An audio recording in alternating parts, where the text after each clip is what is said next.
Hello, everybody. Welcome to a conversation about psilocybin therapy and animistic awareness. My name is Kinsey. I'm going to be the host.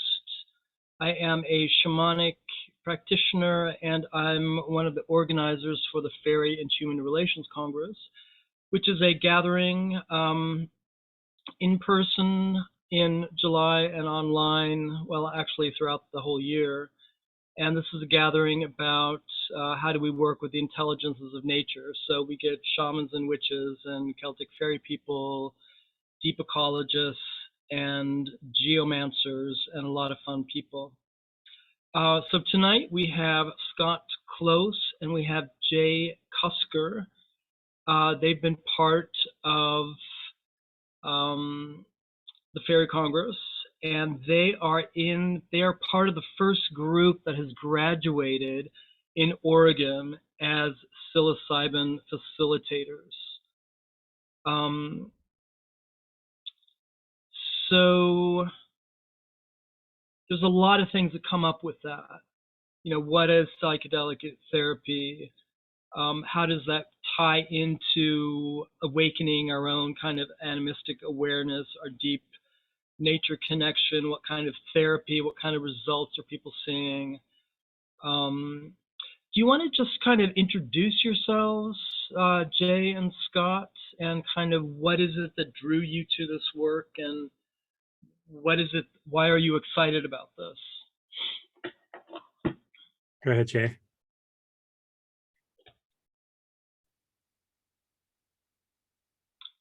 Jay, you need to unmute. Thank you. It's so impressive to see everybody showing up here and excited to hear about this. It's a very exciting time. I got into the work working in community health in Spokane was the last place I moved before I came to Oregon, and started reading about the use and resurgence, the psychedelic renaissance is occurring right now. And I thought I really want to get into that. And that was just as Prop 109 was coming into play in Oregon before I moved here. And I'm so excited with the work. It's been shown to be very effective with people with PTSD, anxiety, depression, all kinds of mental disorders. The one I'm looking forward to the most is working with clients with end-of-life prognosis. I have a hospice background, and I'm really looking forward to delving into that. So I'm really open to hearing what all of you have to say tonight, and please ask any questions, no matter how you perceive them. So thank you. And my name is Scott Kloos. I've been working with plant medicines of all kinds for many, many years, and I'm still trying to figure out a good term that works for me besides psychedelic, or I mean, the best one I found is sacred plant medicines, but then that kind of implies that the other plants aren't sacred, but they're all, to me, they're all sacred. But so sacred plant medicines for many, many years. I've worked with Iboga and Ibogaine doing addiction therapy in the past. And then part of the Santo Daime Church, which is an ayahuasca-based church, and me and my wife co-lead or co-steward a Daime church here where we live, which is, it's legal in the United States for us to drink that medicine. And when I heard that psilocybin was becoming legal, I felt really called to be a part of the opening of this thing. And there are many times during when I was in the school learning about it, I thought, what the heck am I doing in this thing? There's so many legal constrictions. I've never been licensed for anything before, not by the government anyway. But the reason I decided that I really wanted to do it was that I felt like there needed to be a voice of the forest, someone who's really connected with the earth, and to bring kind of that way of understanding of working with these plants, because it's coming so much from a clinical side where they're doing these clinical trials and they have people doing it a certain way.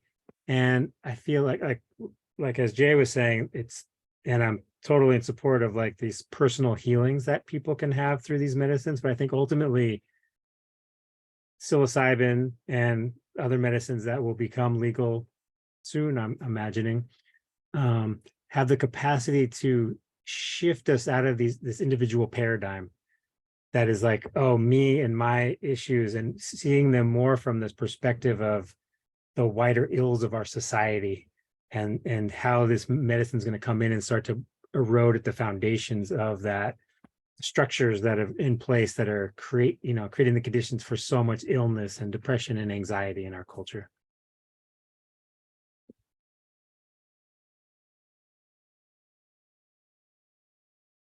I'd like to pick up on that a little bit further. And for me, mushroom itself is a great connector. Just the way that it works, it covers most of the earth. 97% of plants actually communicate with psilocybin and through the mycelium. And my experience doing mushrooms has been very connecting personally. Have had conversations with other people like Annie. Annie is very familiar with ayahuasca. We were talking about the difference between mushroom people and ayahuasca people. And we've come to determine that we decided that mushroom people are very authentic because it encourages you to be authentic and to be real. And I think that that's a really important piece that's missing for many people right now. And that's part of the great disconnect.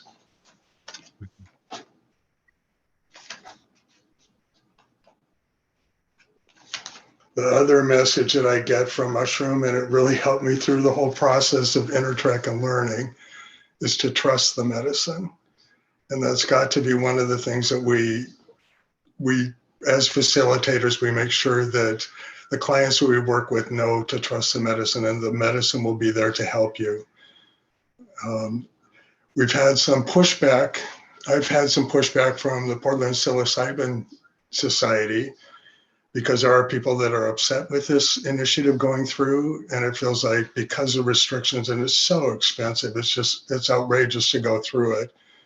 But somebody responded in the men's group that I attended, after somebody was saying how bad they thought this proposal was, that somebody said, no, but this is a crowbar, and the whole world is watching what's happening in Oregon.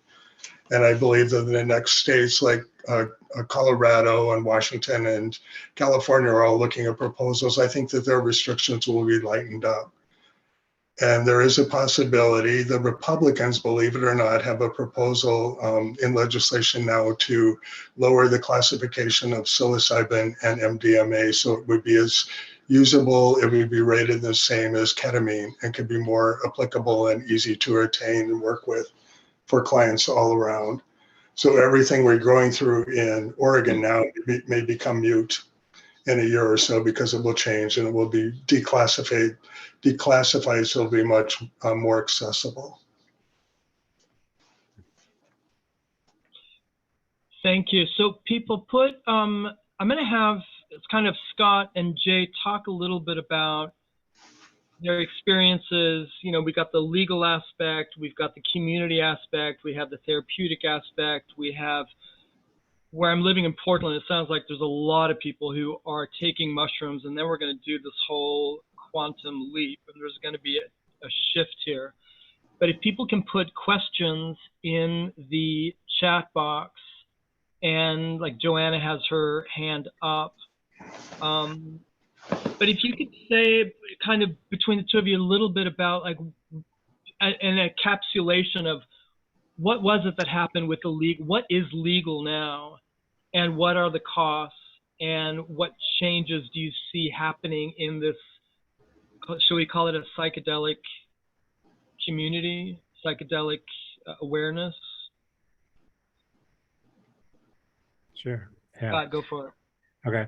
The law that was passed is pretty restrictive, and I think it was done intentionally that way to try to get it to pass, be the first one to pass. And I know that people I've talked to have said that this, even though a lot of what's the way that the bill has been crafted, it's not conducive to a lot of the ideals of what is being tried to be put through, but that it's part of a bigger strategy of getting Oregon first, and then the other ones, and then coming back around and loosening things up with Oregon. So while there's a lot of frustration around it with people, for me, the biggest, well, you asked about like what are the everything has to be done in a licensed facility.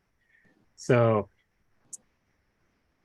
it's you can't just have someone come out to your place and spend the weekend and do a whole thing. There's like time limits, and the medicine that's distributed comes from licensed growers who are then, and then it gets tested, and people actually be ingesting mushrooms, which is great, and not synthetic psilocybin, but it'll be all very packaged in little capsules and standardized by weight to the amount of psilocybin that's in there, which is all seems a little strange to me, but that's where we're at. And the one of the issues is the cost, because for us as facilitators, we have to pay a $2,000 licensing fee, and then a licensed facility has to pay a $10,000 a year fee, plus all of the same laws that apply to cannabis businesses, which because we're dealing with a controlled substance, federally controlled substance. That means that the tax laws are totally different, and businesses will incur much more cost that way. So the big bummer for me at this point is that the estimates of people who have really done the work around getting a service center started is that it's going to cost between $2,000 and $3,000 for someone to do a session, which just seems outrageous. And that's giving the facilitator $750, and that would include 2 prep sessions and integration session after, plus the 6 to 8 hours of the session with the psilocybin itself. So it's something that's not in the control of the Oregon as a state entity, because it's a federal thing. So what you were talking about, Jay, I hope that happens quick so that things can get to the point where because part of the law was that it be equitable, and at this point it's clearly not equitable. And ironically, as part of our licensing process, we have to come up with an equity plan to present to them how we're going to work with BIPOC people or how lower income people, so we're kind of all imagining how that's going to be, because nobody really knows what's going on yet. It is quite a lengthy process to be able to get in to do it. Intertrack has a 14-page intake questionnaire, self-survey that we do with the clients that we work with. And it covers everything from past mental health to family history to trauma, because all of these things can come up when somebody's in a non-ordinary state or an altered state of consciousness. And we have to be prepared for that. And there's some populations that are not recommended to work with. Or if you do work with them, you need to be a facilitator that has specializes or familiarity working with that population. And then after that, when we do, it's funny, as facilitators, as a therapist, I can't wear my therapist hat if I'm working as a facilitator. I need to sit there and be a witness and hold a safe place for the client. And I can be the observer that it can observe things. And if I'm doing the integration later, can bring that up in the session. But the thing with the psilocybin is that it's internal work. And we are there to encourage the client to stay quiet and to lay down. We're encouraged to have them wear a mask, to stay dark, to not get up and move around.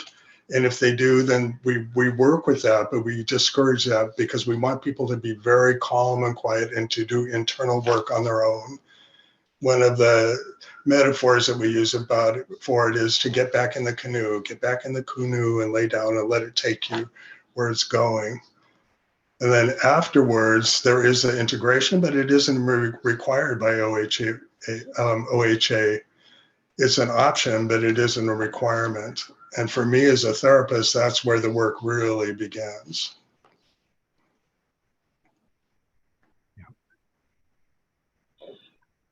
So we've got a couple of questions here about people who are interested in end-of-life, death doula, pain management with psilocybin. But I also have a question I'm going to shoot in here. What did you learn from the facilitator training?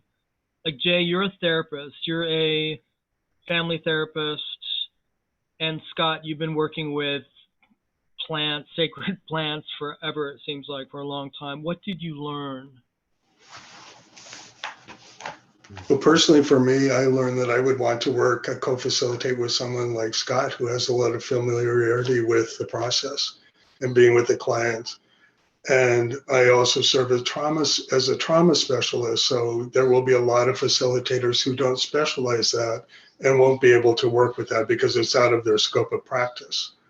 So my goal looking forward, going to work with a client, I would seek to work with the opposite gender as well. I would like to work with a woman in case that was needed for the client when they're in the middle of their journey. So it's going to be kind of a matching process and see who really wants to work together and who feels like they're going to be a good fit together. Yeah.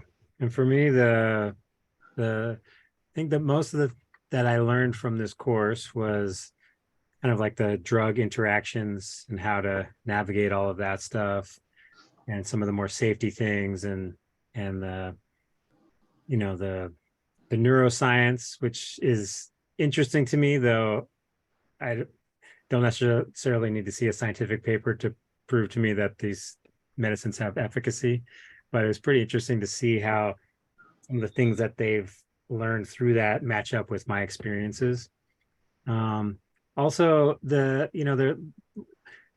were some things that I felt were really helpful in this regard, and some that felt like they were stifling of the medicine itself in terms of like the safety considerations and just kind of like navigating a lot of the regulations are put in place to make sure you can't get sued or that you're not going to get in trouble. And to me, that like some of that stuff, like, oh, that's actually a really good idea, like just like the kind of like the consent for touch that we have to do before, and there's only we can only touch people's hands, feet, and shoulders. I think they maybe added hug to that. They did. And if the client asked for it. Right. And the client initiated by this facilitator. So right. And they have to consent to it before the session starts.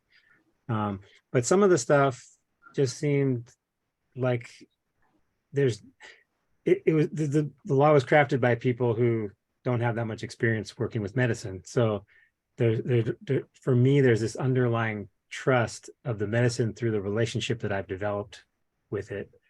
And there's things that I would most likely do that would be inspired by what the medicine is calling for, that in the context of these legalized sessions, I won't do because it's not part of the law. But I hope that some of those things will be loosened up too, so that there's an understanding of, wow, there's so much magic that can happen within these spaces, like how you were describing it, Jay, of like we're supposed to, like encourage people to go inward and be quiet. And it's like, I want people screaming if they need to scream, and I want people dancing if they want to dance. I want people doing whatever they need to do to effectuate the renewal that needs to happen in their beings. And I think that stuff, there's definitely wiggle room within the way the law is crafted that we can allow people to do that stuff. So. Well, and they did teach us that in some of the scenarios that we worked through, the role plays that we did. They showed us the different ways that it could be worked with, that the whole group could be brought into participating with somebody who was dancing or singing. That could be part of the group play. But most of the work that is really being set up for now is not around groups, so it's an individual. Most of the regulations are around that. So I kind of wanted to share that I was really excited that Jan wanted this around animism, because I was asked to speak to another group, a spiritual group this week. And the first question that they asked me was, what has my spiritual growth been like? And I told them that my spiritual growth has really been intertwined with my psychedelic experiences, which really makes sense because the term psychedelic itself means soul mind manifesting. And for me, my spiritual evolution has been soul mind manifesting, and so is my psychedelic work. So it's very, very interconnected for me. And I realized that I started doing the work kind of unknowingly with shaman work in the 80s. I worked with Elliot Cohen, who wrote Plant Spirit Medicine. That's where we went into drumming, and that's where I had an altered state of consciousness, probably for the first time. And that's part of my work with the medicine itself, with all the medicines that I'm working with and experiencing, is I want to get to know their entity.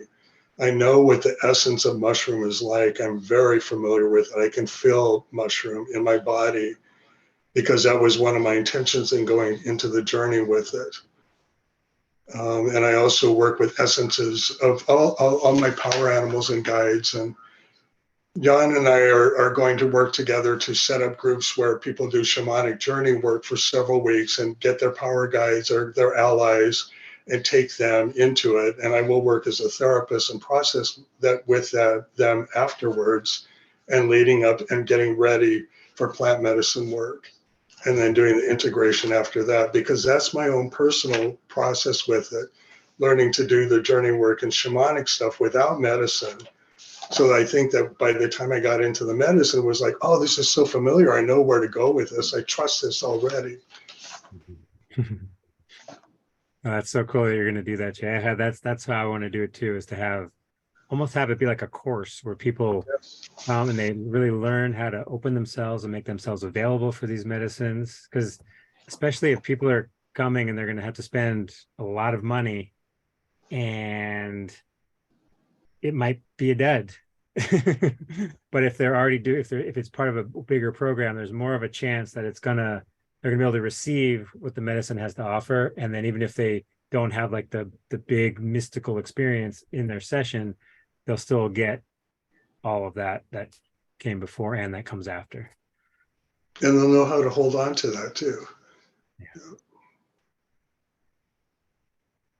So I think there's going to be a lot of psychedelic tourism to Oregon.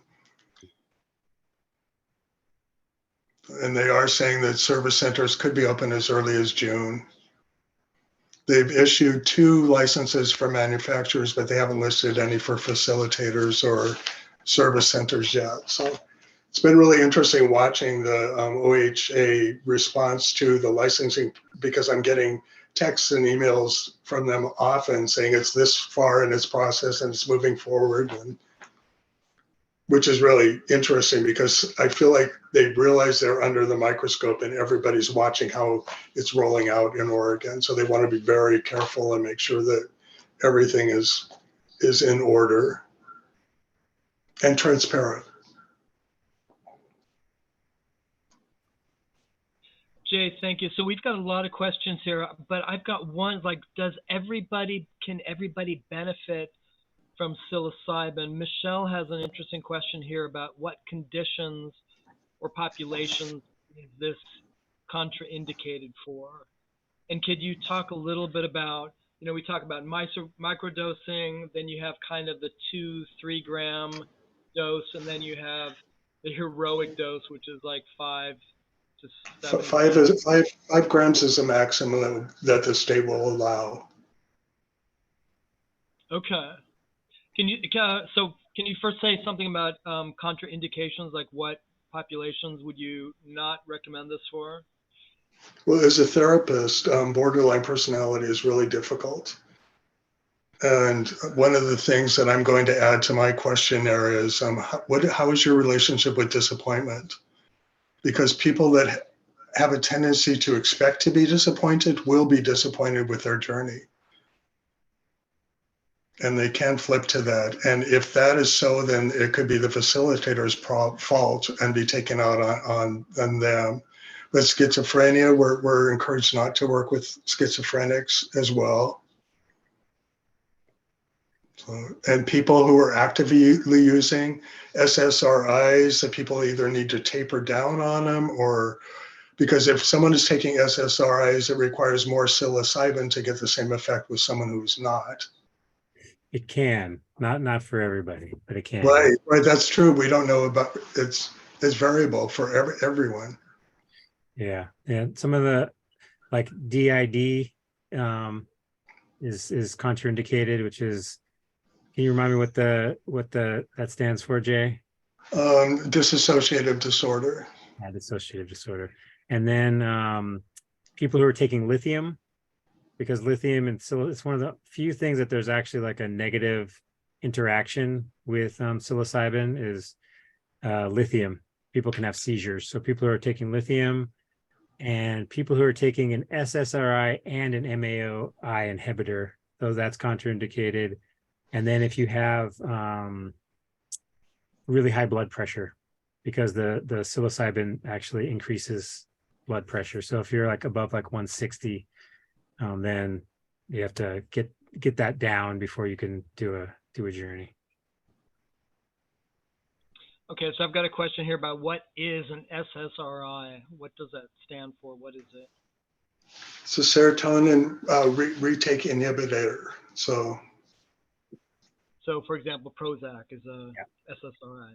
Okay. Zoloft. Zoloft. So if you're taking these antidepressants, it can interfere with psilocybin or ayahuasca. Yeah, it wouldn't be harmful. It just means that you might the having because the psilocybin acts through the serotonin receptors, so they can a long-term use of those medications can dull the psilocybin's effect. So sometimes, like one of our teachers was working at a retreat center in Jamaica, and he said that he had to give some people like 14 grams of psilocybin just to get them to have an effect, because they had, they were taking antidepressants, or because they were like computer programmer people and they were so in their head that it took that much to blast them. Yeah. So how do you figure out that somebody needs to have 14 grams? And in Oregon, is that the service center that figures out who determines like how many grams of psilocybin you could have? In Oregon, the maximum possible given is 5 grams. Okay. So 14 grams is totally off the record. Yeah. Yeah, it's a collaborative process between the facilitator and the client to figure out how much. And just, even though it's not legal, the way that you would end up giving someone 14, you wouldn't just intuit, oh, this person needs 14. You'd give them, say, 3.5, and they wouldn't feel it. And then you give them 2 more and they wouldn't feel it. You just keep checking in, every hour or so, and just keep giving them more till they could feel it. I guess that would be the way. And that could be done in Oregon, but no more higher than 5. So you do 3.5, you'd only be able to give them 1.5. And the facilitator cannot even touch the medicine. We cannot touch the mushrooms. There has to be someone who will give that to the client, and the client consumes that themselves. So Jay, the price tag you mentioned is pretty expensive, pretty out of reach for a lot of people. And Scott, you were mentioning that you're part of a ayahuasca church, a Daime church. Yep. Are there similar psilocybin churches where you can do this in a group setting? They're popping up. Yeah, I have a friend who started a psilocybin church, and so far there hasn't been any pushback from the government, but I imagine it's going to happen at some point for the things that are cropping up. But there's a big push, and there was a push to have that included in Oregon's law, that there would be an allowance for co-ops to reduce the costs, and also for religious exemptions. And I hope that happens someday, because like in the Daime, we have a suggested donation, but if people can't afford it, they just come, and we don't get any of the money. We just use the money to, pay for taking care of the space and for procuring medicine. And our donation is like $60 to $80. So it's very reasonable compared to what you'd pay to go like to an ayahuasca ceremony or something like that. So I hope that becomes available in Oregon, because the way that the laws around the group thing are done, it's so weird. It's based on the dosage you give there's a ratio of facilitators that have to be present. So if you give everybody 5 grams, then there has to be one facilitator for every 2 participants. So it'd be kind of, if you had it would just be weird to have a ceremony with 10 people and then 5 people hovering around trying to find something to do. Again, like a lack of trust in the medicine and the space that gets cultivated when we open a ceremonial space. But that's the way it is right now.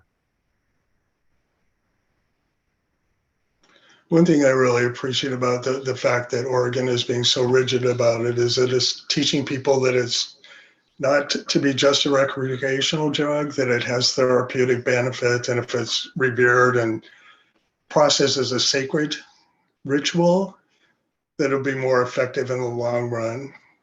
And I think that the restrictions will kind of keep it like that a bit for some people, and they will get more out of it than if you're just doing it as a recreational experience. I think it's going to help the therapeutic aspect of it.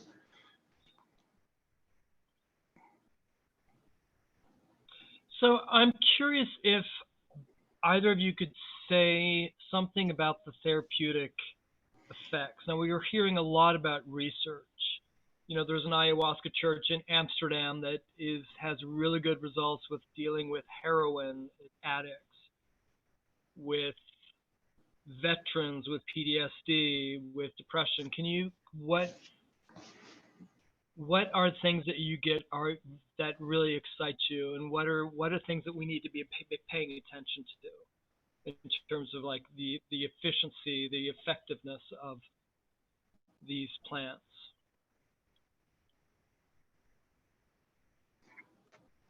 You want to take this one, Jay? It's pretty much been shown to be effective with all populations, substance use and depression, anxiety, PTSD, and it's because it opens new pathways, neural pathways, so that people perceive things differently. But a lot of the psychedelics are being used specifically just for PTSD. MDMA is being used for that, and there are a lot of studies that are going on right now with veterans that are using it. And so just listen to a man who was talking about using psilocybin in a study that's being done now in Vancouver with veterans, and the results that they're getting with that. And it's the interesting thing about it, though, is that the medicines are so individually specific and work so differently with every person that it's almost like you have to kind of pick and choose and some combinations. And the practicum I did was with ketamine, because I have a lot of psilocybin experience. So I would have loved to have gone to Mexico and experience the native and the culture there and the work that's done with the people there. But ketamine was an amazing experience for me. And a lot of people are believing that it's a gateway drug, because the journey is only 2 hours. It's very quick to get in, and it's fairly quick to come out of it. And it doesn't involve such a huge commitment. I was hesitant to do ketamine because I thought it was totally manufactured, but the doctor who led the group, the practicum group, said no, that it shows up in a fungus too. So ketamine can be produced by fungus. And my experience for me was that it was probably the most mystical experience that I've had with everything, but I also felt like it connected all the other pathways that had been partly opened in my brain before and connected, and they all converged and were working really well together. And the message that I came out of the ketamine experience was, I am that. I was that with everything that was in the room. One of the facilitators came up to me when I was heavy into my journey, and I described it afterwards as being an illusion, just going right down into it and zooming down into the colors and the visions. And one of the facilitators came up to me when I was really into the journey and whispered in my ear, and she went, "Hi, Jay, this is Gina." And I went, "Oh, yes, it is Gina. And I am Gina, and we are all Gina." And then I started realizing everything around me was part of me. The walls all of a sudden have movement and vibration and energy. And I have a similar experience with mushrooms.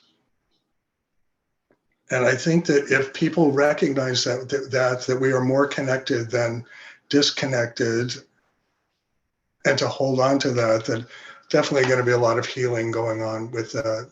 And one of my feelings about therapy is that it's so needed right now because so many people are completely disconnected from everything living. They're just they spend all the time on social media and watching the news, and psychedelics can really help reconnect people, I think.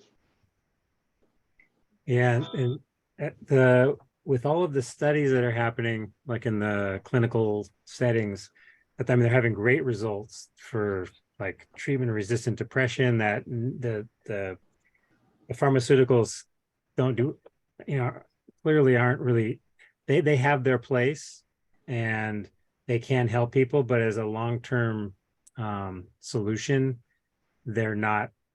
They don't really do what people are really needing, which is to have like a relief of the depression or the anxiety or whatever it is.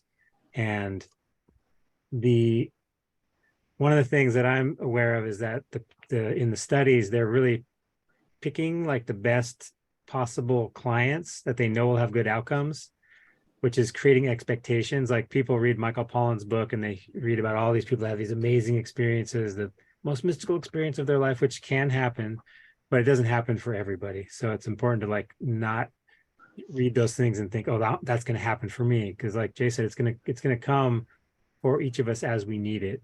And I feel like we haven't gone much in the animism route, but I just want to describe like a way that the mushrooms have helped me recently. When I was in Mexico, I one of the things that I've been working with a lot in my own being is my nervous system, kind of being on high alert. It's gone down a lot since I was, a kid, but I used to be hyper vigilant about everything and filled with anxiety that something bad was going to happen to me. So there's this like reactivity that happens. And when I was in Mexico, we did as part of like the practicum, we broke up into pairs, and then one person would hold space for one person to do a mushroom journey, and then the next day we held space for the other person. And when I did my journey, and I was really praying beforehand for help alleviating this nervous system, kind of like my autonomic nervous system being out of whack, the fight or flight being not responding when it's supposed to. And during the session, this ancestor came to me who had come to me before, was this woman, like a kind of a druidic woman, and with this just like total serenity and total peace. And she helped guide the mushrooms into my nervous system where it just like was creating this relaxation and this spaciousness. And I could just feel all of that tension of like, I need to draining away. So it's super beautiful how these medicines can work in ways that like that's something that they wouldn't be able to quantify in a scientific study, I don't think. But for people like us who are more open to like these the natural world, the nature spirits, and that kind of way of being with things, these medicines can be super illuminating.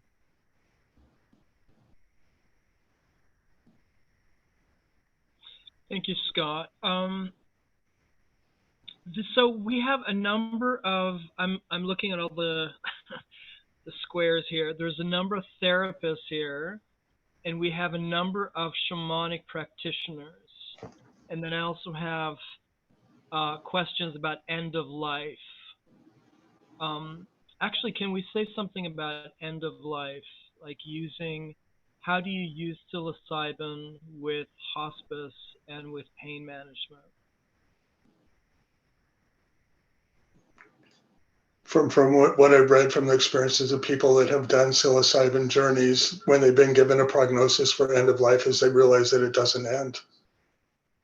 That they realize that they are connected and they will remain connected. And it takes the weight of fear, and they just go, well, this is just I will just change form. That is very affirming that we are part of the source that continues, and we will go back into that source when we leave this body. It has a power to assure people that there is more than just this existence. Mm-hmm. That doesn't take away the disease, but it makes their passing more peaceful, and it reduces their anxiety and helps them to pass in a healthier manner. Yeah, and then just like working with psilocybin or any of these other medicines, especially if you're working with them long term, like for me, I've learned more about dying a good death from working with ayahuasca than anything I could possibly read or hear someone tell me, because getting propelled into spaces where the only way to make it through is to let go and not fight against it, because if you fight against it, you suffer a lot. So it's almost like it's practice for dying. And the one of the unfortunate things, though, with the way the law is crafted, is that because it has to be done in a service center, we can't go into into a space where someone's in hospice, whether it's in their house or in the hospital, and give them access to this medicine. So hopefully that will be one of the first things that gets changed by the legislature, is when they realize, oh wow, this medicine is so beneficial for people who are in this, they're terminally dying, to make it so that they can actually access it. Well, it would be beneficial for any client to be able to do it in their own environment. Sure. If we could go into their homes and do that, it'd just be like they'd feel so safe anyway. Because the key to good psychedelic experiences is a holding environment and the relationship with a facilitator. And if an environment feels safe and enough for a person to be able to express whatever they're going through, there can be yelling, there can be screaming and stuff, but if the space is safe enough and people feel comfortable enough, then they will allow themselves to experience that.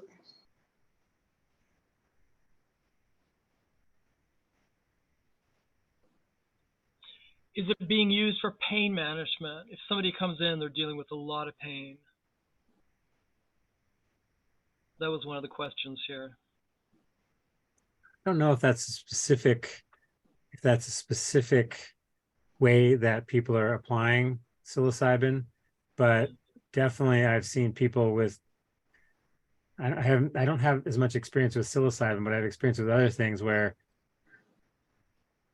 the relationship with the pain can be shifted by working with these medicines. And, even especially physical pain, but also a lot of times it's wrapped up with like psychic, emotional pain, and getting a little bit of like spaciousness away from what that pain is, because people can tend to identify with the pains that they feel. And I know for me, like a lot of my bodily pains are in response to the suppression of the wild aspects of my being. And whenever I work with medicines, my pains go away. And then I go home, and then I have to sit on the computer for 2 days, and then pains are there again.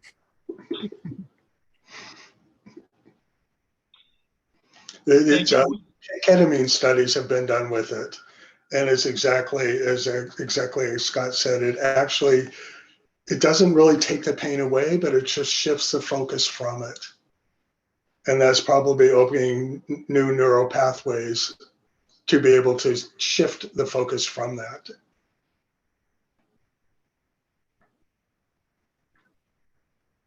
We've got one question here, so I'm just kind of hodgepodging the questions. Can you discuss the difference between working with PTSD and complex trauma? First of all, what is the difference? And is there a difference therapeutically with psilocybin?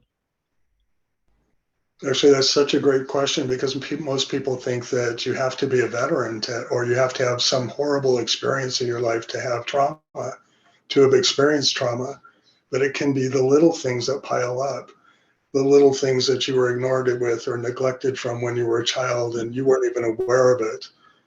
That could be, and we use a diagnostic tool called the ACE, a self-survey for that. And it examines all of that and neglect and abuse. And if it's piled up, then it can be compounded trauma. COVID has been a trauma for a lot of people. What's happening in this country is traumatic now.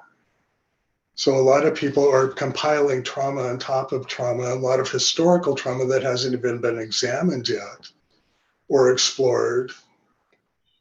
But I have a tendency to work with them the same way. But the thing with a lot of small traumas, many times people don't identify that as a traumatic experience that is affecting their behaviors or the choices that they make on how they respond to things in life until it's pointed out to them, and they go, "Oh yeah, that's what happened to me, and that's why I'm responding like this."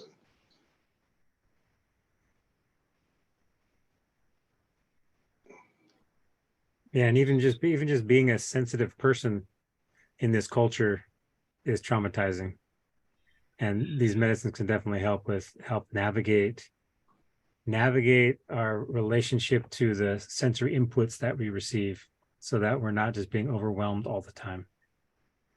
And I would imagine that most woke folk have experienced trauma at some time in their life. Would you say something about microdosing versus doing, it almost seems like we have three different options, if you will. I'm kind of simplifying it here, but you've got the microdosing, you've got the 2-3 milligrams, and you've got more of the 4 grams, excuse me. When do people, because it seems like right now microdosing, most people are like, they go on the web, they find Paul Stamets protocol, and they get mushrooms from somebody on the web on the web. What's your take on this? Have you seen good results with people microdosing? Yeah, I know that's helped a lot of people like that I know with anxiety and other things. And I have a mixed feelings about the microdose thing, because on the one hand, the idea of a microdose is that you don't actually feel it or have any perceptual alterations. And I think I think the way that microdosing is being used is sort of like in this capitalistic transactional way of like, oh great, I can just take this thing and it's going to make my anxiety go away. And that to me doesn't feel like a great way to work with these medicines, but not to say that that's all the way that people are working in the way of microdosing, that there can also be a relationship developed with the being of the plant through the microdosing. And if it's done in an intentional way, and in that way, I think it can be really helpful. I mean, be careful, because I've been taking microdoses from people that like say, "Oh, try my microdoses and let me know what you think," and like the little, like 63 milligrams, which is, not even half. Wait, no, it's anyway, even less than like a tenth of a gram, less than a tenth of a gram, and I still feel it. I'm I can get propelled into a state of real openness, and where like I'm definitely not going to be looking at my computer. And I ended up at going to like a parent meeting at my son's school, it's like a Waldorf forest school, so it was cool to be there in that. But I was like so opened up, and like right before I'd been like crying. So the microdoses, I mean, I think if you're really attuning yourself to the energetics of things we put in our bodies or come in contact with, they can be really strong. So just a little bit is enough. You know, some people actually recommended after doing a hero's journey to keep some of the channels open. And there are different dosages that go with it, as some people say 3 days on, 2 days off. And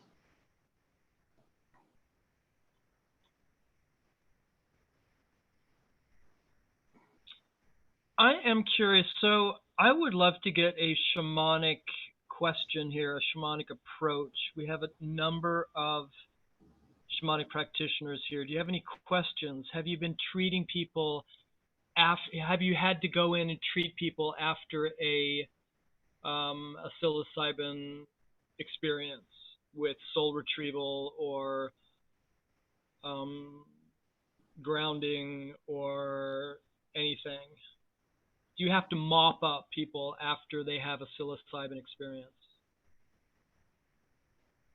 That's the question nobody wants to ask. Are you asking that of Jay and I? Or just... Yeah, and if there's any, there's a number of shamanic practitioners here, and I'm really curious. I'm really curious. I actually saw Michelle. I saw Michelle shaking her head. Because sometimes people do these journeys and then they don't come back. They go to someplace wonderful, and they need to come back to physical, here and now, even though that's.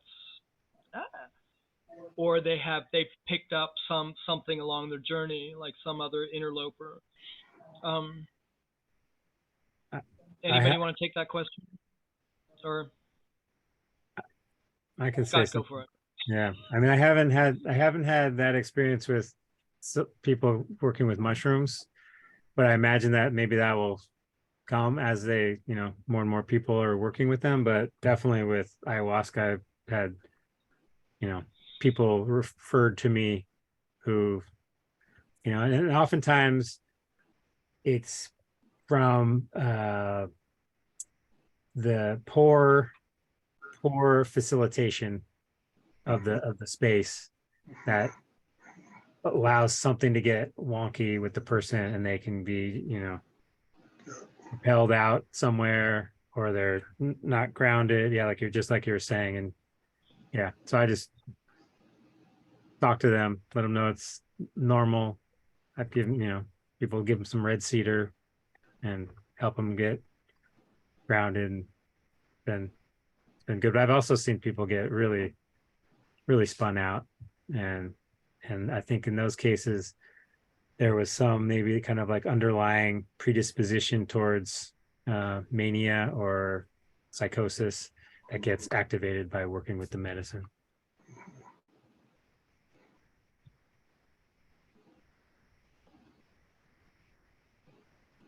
That's what I've heard too. I've heard it's more familiar with ayahuasca than mushrooms. I haven't heard.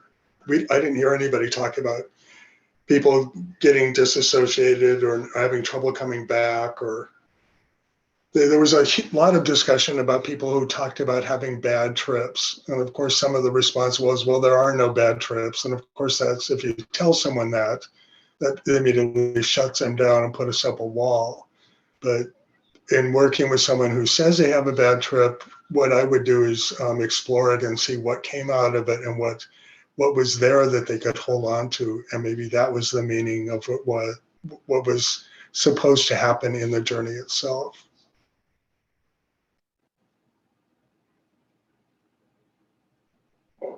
This is also fascinating. Any questions from any of the therapists here? You're trained in treating trauma. Okay. I'm looking at the chat, and we've got a really interesting question. How do you determine what species of mushroom you give to a patient? Now, I think there's like 200 different psilocybin types. I mean, psilocybin mushrooms exist everywhere on the planet, as doing my reading. And here we've got, golden teacher, we've got penis envy, they give them these weird names. How do you decide, or is that the service center?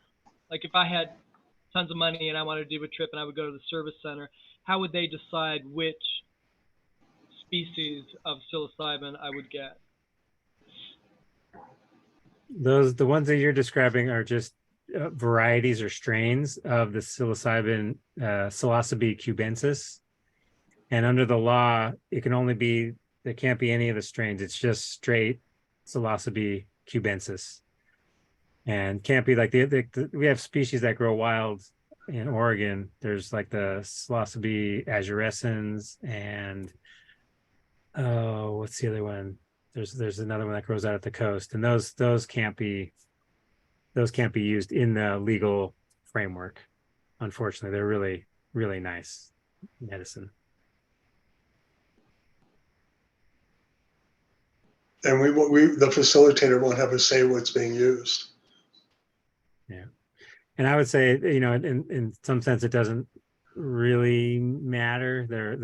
They're all have, I imagine that each one has different sort of targeting. They have different flavors that I'm actually interested in learning more about. But ultimately, I feel like this psilocybin, the mushroom beings are coming through. And well, you know, I'm thinking when we were in Mexico, the curandera came from Huatla de Jimenez in Oaxaca, and we were in December, and she brought these other kind of mushrooms that were dark colored, but they were growing fresh at that time, so she brought those for us to work with, and they were very different on some level. But she said that she said for her the time doesn't matter, but these ones were way more subtle. We ate like over 10 grams of these, and it was still like a really subtle experience. And she said, yeah, it's more subtle. It's like you have to really connect with that species. And I can't remember what they called them, cañada. This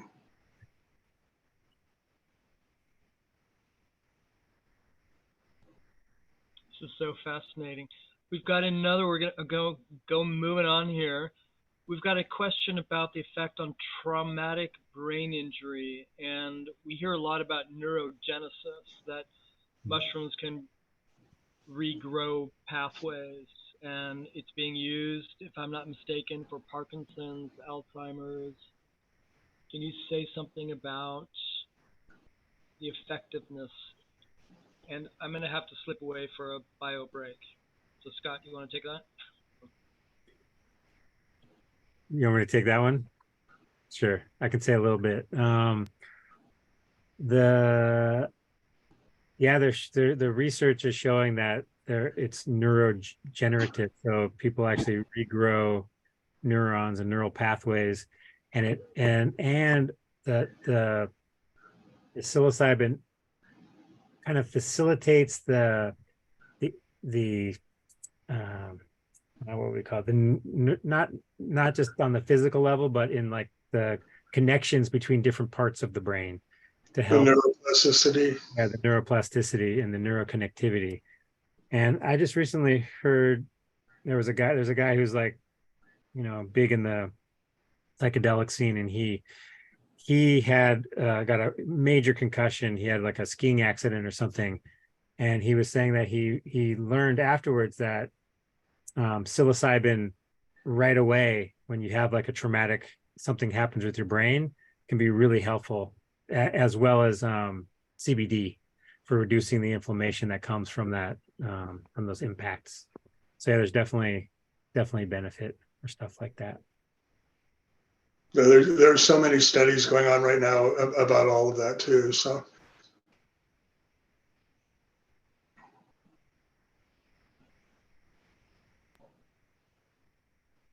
And I would say, as with anything, the prevention is the best cure.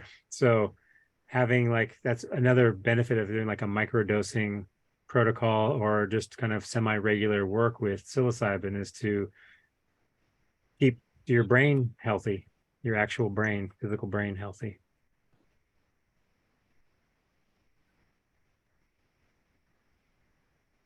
The Stamets actually has a stack where he adds niacin and lion's mane to his psilocybin that he does, and that's supposed to really open it up.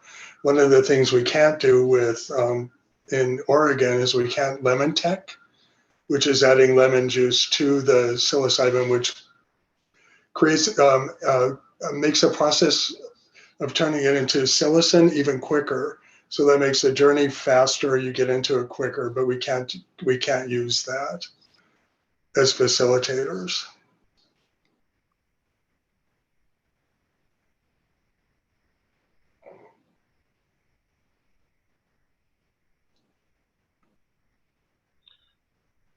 I have one question about, okay, so we're heading into a new we're heading into a new cultural step where people are becoming more open to taking ayahuasca, psilocybin, these psychedelic visionary plants. What is going to happen when a good percentage of us have been initiated, and can we use that word, that I've been initiated by ayahuasca, I've been initiated by psilocybin, and what do we need? You know, because we're going to have like also more people coming to, we're going to have a tourism going in here, and people are going to have experiences where they talk to their ancestors and they don't know how to follow up with that. There's an author by the name of Daniel Pinchbeck who has written a lot about visionary plants. And the first time he took psilocybin, he got visited by elves, and he had never thought that he would talk to elves before. What kind of support systems are we going to need to put in place for this evolutionary jump? Scott, you can take that one.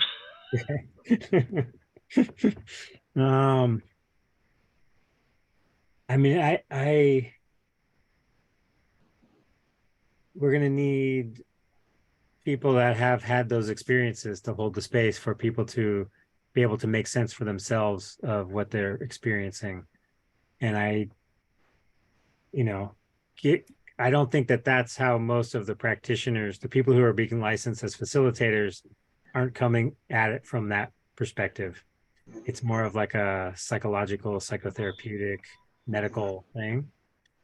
But which like you talked about being initiated by these plants, and I think people can definitely be initiated by them, but they also can, my worry is that these medicines are going to be turned into kind of like the capitalist system and the dominant paradigm are going to try to subsume them.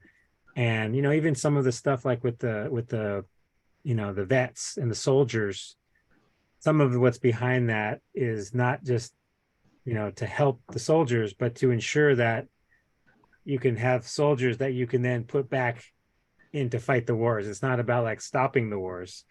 So what I'm holding space for is that the mushrooms, and with their intelligence coming in, will be able to start to break down some of that stuff and the resistance to like what you're speaking to. And and I also know that people that you would never expect to have experiences like you're describing, of like how Pinchbeck said he never thought he would talk to elves, that people are going to have those experiences. So hopefully there will be facilitators that don't just, we're trained to like be open to whatever people, express that they're experiencing. But I think that people, if they think they're going to be thought of as crazy, they're not going to be willing to share those things. So to have more facilitators who are open to and have experienced that themselves, so that when people have those experiences, they feel comfortable sharing them.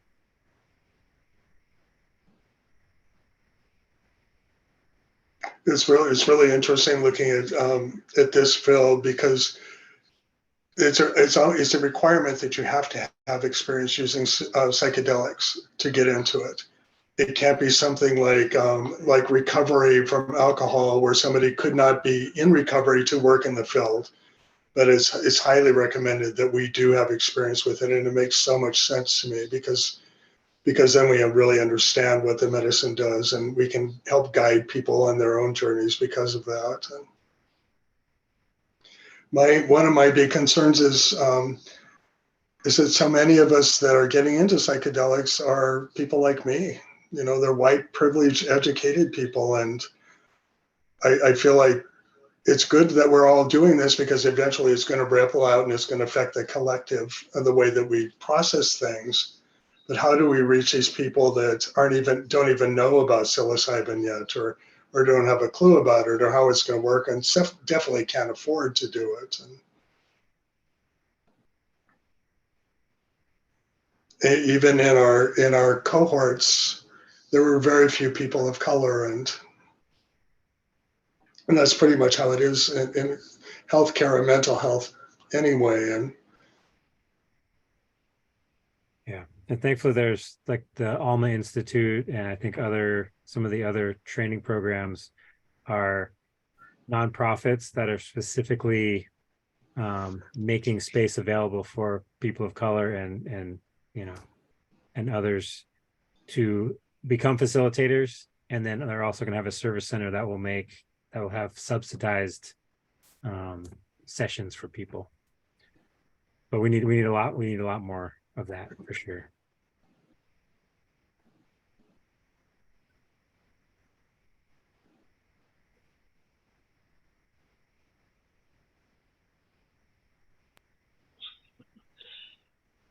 Thank you. And then we have some questions on what's the best way to prepare for a session, and then how long does the session last, and then really the best aftercare. So could we start with, you decided you want to do a session, 5 grams, how do you prepare?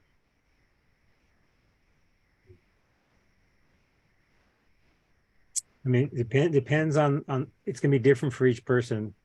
And so for someone who's never had any experience with psychoactive plant medicine, there'd be, some like sharing of what is possible. And like how Jay was talking and I was speaking to before, we really envision like helping people do some work with, these other dimensions of experience before just jumping into a session with a psychedelic plant medicine.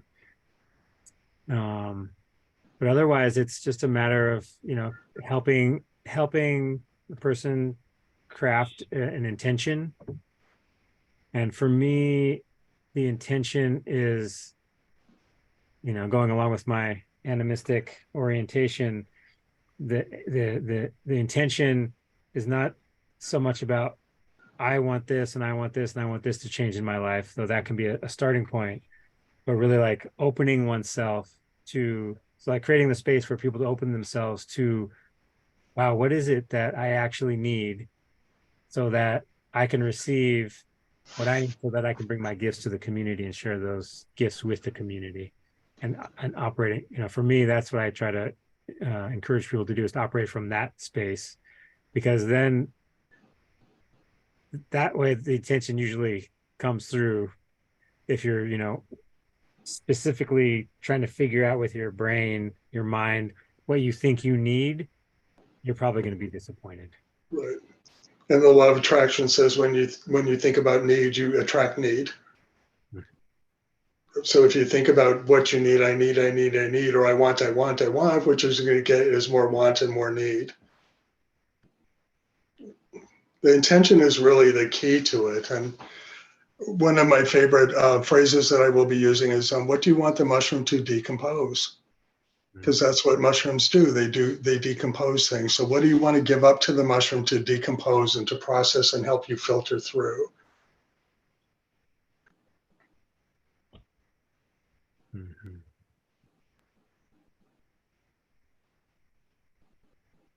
And then the best thing you can do is just to surrender whatever comes up in the journey with you. and not to fight it, and trust that the mushroom will take you there where you need to be in that time, in that moment, and in that journey.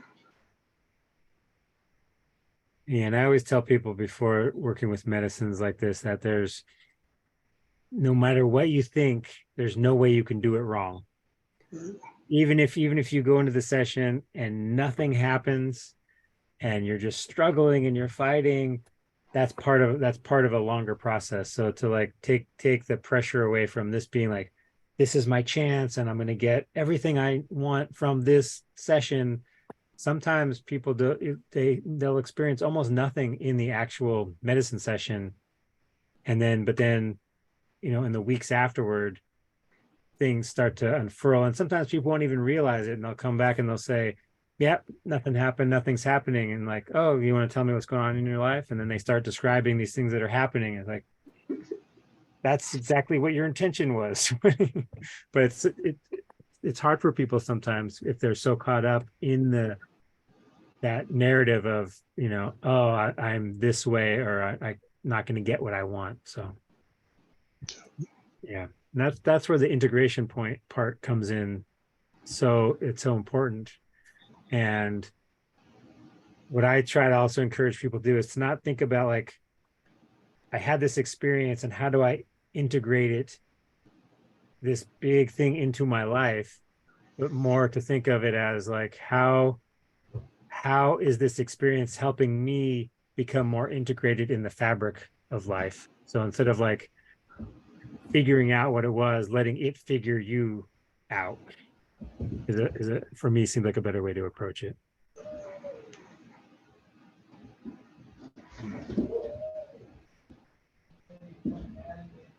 Jay, do you want to add in anything about integration? And I'm asking the question because we've had a culture of people who, they go down to Peru and they do like 20 ayahuasca sessions back to back, and then they come back and they go back to work. How do we integrate spiritual epiphanies and aha moments, and how do we work with these plants in an honoring way? So which part of the question did you want answered? What say more about integration. And Well, for me, that's the biggest part, and I think it's essential to continue to examine that, for the client to continue to examine it. But as a therapist, I would want to continue working with the client after they've done that, because integration can come really slowly, or it can come in small pieces, or it can be huge. And one thing we always recommend is do not make any major changes after your journey. Wait several weeks, several months. Don't go out and divorce your spouse right away if that's what the medicine told you needed to do to free yourself, or don't make some life career change immediately. And that's true with any psychedelic. And for me, the one integration is probably not going to feel complete with any client, because I know that I'm still integrating from journey work that I did a year ago, and it continues to pop up. And I think people need to be aware that the integration process is probably lifelong. Yeah, and I think the general tendency is to integrate from a cognitive level, where it's like we're trying to make meaning of our experience. So we have these, whether we have visions or we have these things or we have these sensations, most people, because we're living in a culture that is based around the mental rational, it's like, how do I make meaning out of this? And for me, there's so many different ways that we can integrate. We can integrate on an embodiment level. We can integrate. There's like spiritual integration. There's community integration, finding our way within like the communal experience of life.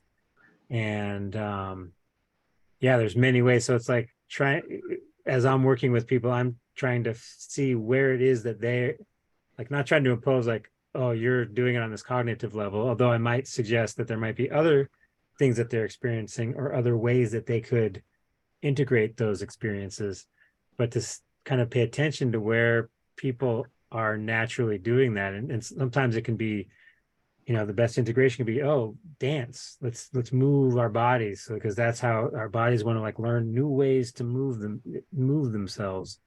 It could be through music, it could be through art, it could be through all these different ways, and not just through like, talking about it. And encouraging the client to check in, and where did you feel that in your body? What was happening? And as a facilitator, I love watching as people move through their journey, because they move and touch different places. And then that can be brought up in the integration when that was happening. Oh, I maybe saw you do that. Were you responding? And they'll link that into what was happening because of what was happening in their body at the same time. The somatic part is a huge part of it. And mushrooms, for me, really help people to connect what's going on inside them, in their bodies, what their body is sensing and what they're feeling. Yeah. And one of the things I learned from James Hillman, the archetypal psychologist, depth psychologist, is when he's talking about dreams and talking about people trying to interpret their dreams, he says, you can't take this thing from like the night life, the night life of the night, these lunar experiences, and try to bring them into the daylight existence, because then you just strip them of all of the magic that they have. So he talks about just being with the image of the dream, which is it for me in a full embodied process of being with images that I have in dreams. And I do the same thing when I'm working with these sacred plant medicines, is to be, it comes from a place of trusting the body and trusting the being, whether it's my own being or people I'm sitting with, trusting their being to be able to make sense without the mind having to get involved to kind of pick it apart and then demystify and lose so much of what's really happening, because that's why we're taking these medicines, is to get out of that realm.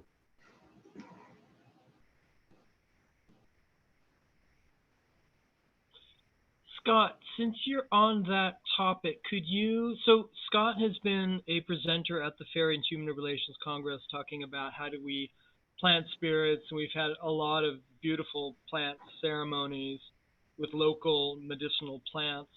But you have a course coming up on awakening animistic awareness. I think that's what you called it. Could you say something about that? And then I'm going to put contact information for Jay and for Scott in the notes, and then when I upload it to YouTube, I'll put all your contact information there in the comments. But while I'm doing that, could you say something about your course, which I have signed up for? I would love to have some of you join me. Great. Yeah, thanks for the opportunity to share about this. This course is called Alive and Living Worlds. And the idea is that we're just gonna open ourselves to this other way of orienting to the world, which is this animistic way, this relational way, which over the years, I hadn't called myself an animist until a few years ago, but realized that, wow, I've been operating in these animistic ways for much of my life without having to name it that way. But it feels like to me this opportunity to, really shift the way that we are navigating life right now. And just on like some practical ways, is this way of the way everything is kind of like hyper individualized and we personalize all of the things that are happening to us, are these personalized, if I'm depressed, there's something I'm doing wrong that's making me depressed, and we're like this identified as the patient. And one way to extricate ourselves from that is to see ourselves as part of these greater flows of, ancestry and culture and all of these things that are going into making up the conditions of who we are. And that by depersonalizing that and seeing in that relational way, things can just slough off and these things can come to life. So So we'll be doing different practices in this course, and it'll all be, there'll be some talking, but it'll be mostly experiential stuff where we're actually entering into these spaces where we can explore different questions of, like our, kind of eroding our human-centric perspectives by connecting in with these other than human, more than human beings that we'll be connecting with, and learning, this thing I call water-like modes of animistic inquiry, which is how do we know what we know, and what are ways that we can learn besides just trying to learn with our minds and break things apart and pick things apart and do this critique of things, or whatever we do, but in this way of actually, instead of like trying to solve our problems, we look at the root of that word solve, which means to like dissolve. And so then we can enter into a space together where we allow the impediments to our deeper knowing to dissolve so that we can learn in embodied ways. And for me, that those ways of learning are way more profound than any other kind of like book learning. Though I'm also I'm a dirt loving, tree hugging animist, and also like this scholar. I love reading books and studying and doing lots of mental stuff too. I have this, these two very divergent parts of myself. But for me, the most profound learnings that happen for me are on that deeper, more embodied level. And then just like I guess the final part is just like the community aspect of this, and how we can bring these ways of being into the way that we make decisions as communities, and that we resolve conflicts as communities. Not from like, I'm right and you're wrong, and trying to like, fight it out and figure out who's right and argue about it, but more like, how do we actually, not what is in this for me, but how can I serve the greater whole, and tend to the fabric of our communities in ways that are very different than that arguing, and calling in these other than human beings to be present in those spaces so that they're held in a much different way. And it's much easier to let go of our, our kind of personal, like, I'm going to stick to my point and hold my ground kind of thing. And we had a great opportunity to do that at the Fairy Congress. I did a workshop in the after the thing was, after the whole gathering was over. And it was beautiful. It kind of happened organically that my talk shifted, or the workshop shifted into this thing, and we were able to hear like people's voices and sharing some pretty intense experiences and feelings about things. But it was held because we were doing it within the space of calling in this wider field of intelligence and support, that it just went much more smoothly, and it was actually super beautiful, and seemed like just the process itself was deeply healing for individuals and for us as a community.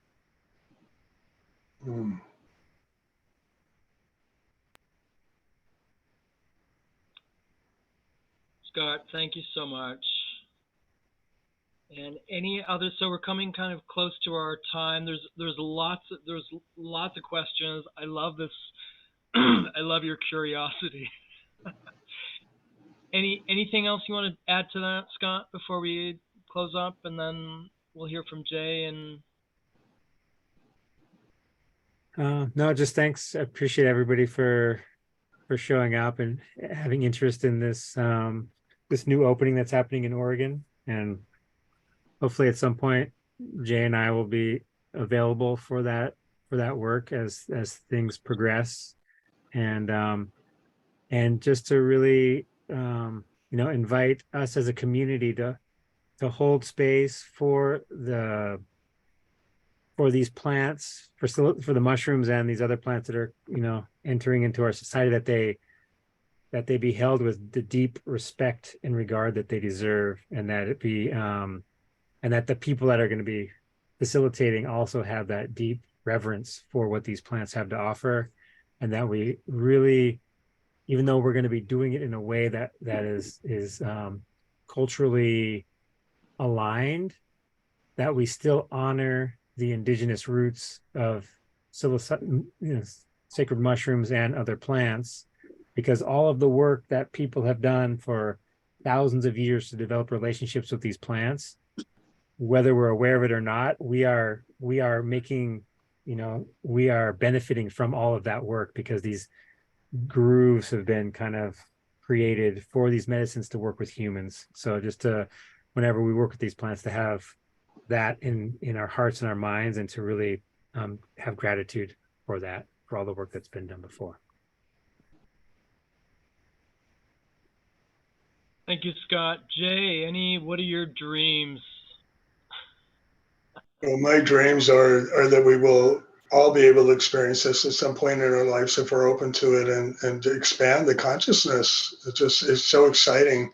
I feel like as humanity has evolved into being open to this again, and it's the timing that we need to bring us all collectively together. That's what the mushroom is about for me, is a connection, the mycelium web that connects all of us. And if anybody has any questions or like some answers to anything that you have, please email me, and I'll be happy to send you resources or answer any questions you have. And so really appreciate the opportunity to do this. And I'm such a huge cheerleader for what's going on with psychedelics in the world right now. And I think it's just going to open all kinds of possibilities and probably collectively bring us all together. That's my ultimate dream. Mm-hmm. Thank you. Thank you so much for participating. Mm-hmm. And I would add to that I think we have a chance here to create, we have a chance to go in deep, we have a chance to hold each other in strong communities, and we have a chance to really think outside the box, because we got some scary shit going on, and we can't think inside. We can't use the tools that we had. We've got to really think outside the box. So I've put contact information for all of us in the chat. I know there's lots of questions. Email Jay, email Scott. Scott has this course going up. It's coming up. We have the Fairy Congress coming up this summer. That info is in the chat. Thank you all for joining us. Thank you. Thanks, Jan, for setting this up. Super appreciate it. Yes, thank you very much. Mm.